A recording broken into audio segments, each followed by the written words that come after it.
Hello, it's Malcolm here and welcome to another PR ratings update. So this update has three or four.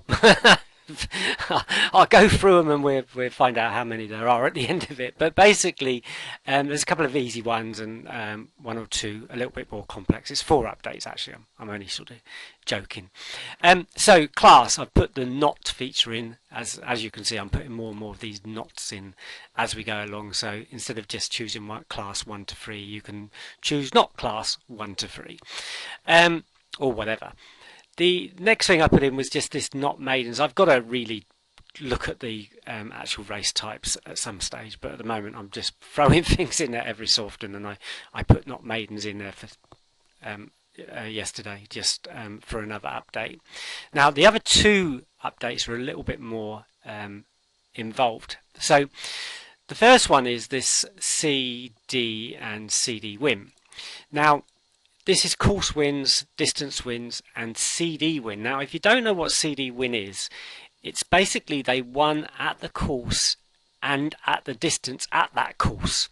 So in other words, if they're running at Ascot today and they've won at Ascot before and they've won at Ascot at that distance before, then they get a CD win.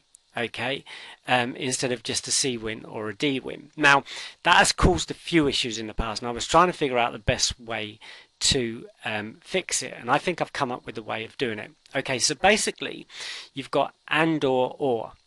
So let's just say you wanted a course, you didn't mind as long as they won at the course or won at the distance or were a CD winner. You didn't mind which one of those as long as it was one of them. Okay, so you would use or. So it could be a C win, they could be a distance winner, or they could be a CD winner. So you just used or. If you wanted them to be a distance winner or a CD winner, you could do that, or a course winner and a distance winner, and it didn't matter whether they were a CD winner. You would select that. This doesn't include beaten favourites, by the way. That just happens to be in this box. The other way of doing it is going and. So they have to be a course winner and they have to be a distance winner.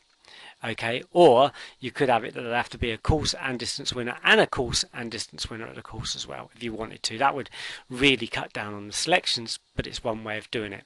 So basically that just gives you some leeway in how to do it. I was thinking a way of updating this, and that's the way I came up with for the moment. Beaten favourites are beaten favourites as always. So the other one is ranked trainer by strike rate. So basically this is based on the course. So what I've done is every day I rank the trainers based on their strike rate at that course.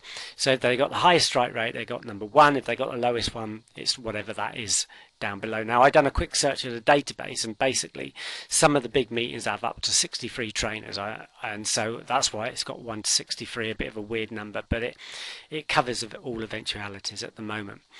Okay, so if I wanted to just see the top trainers at every meeting today, all I'd have to do is do that, click go, and then you would see that these are top trainers at the meetings today. So we've got air, as you see. If I add in trainers as well, I forgot to do that, so you can see. As you can see, you've got the top trainers at each course. Now, if we have a look, you'll see that sometimes you'll get like 2 airs or 2 Kemptons, but if you have a look at the trainer, it's still the same. So these trainers are the top ones at each of these courses today. Now that is based on our own database. So in other words, it's our records go back to 2012 or end of 2012. So it's based on the information from the database that we have. If you go to another site, you might get slightly different results, just because purely they've either got more data or less data, and it could affect the actual results, but it is all based on our data. And I always say, as long as you're using the same information, then it should be fine. Okay, well, that was the 4 updates. So that's the second one of 2017. If you're watching this video on YouTube, could you like it and if you want, join the channel so you get updated when I do these new videos, and keep you informed. And pop over to prratings.com where there's a free system that you can get and find out more about the PR ratings.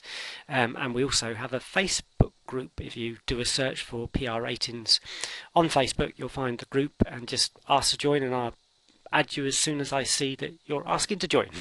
Okay, thanks for watching, and I will see you soon. Bye bye.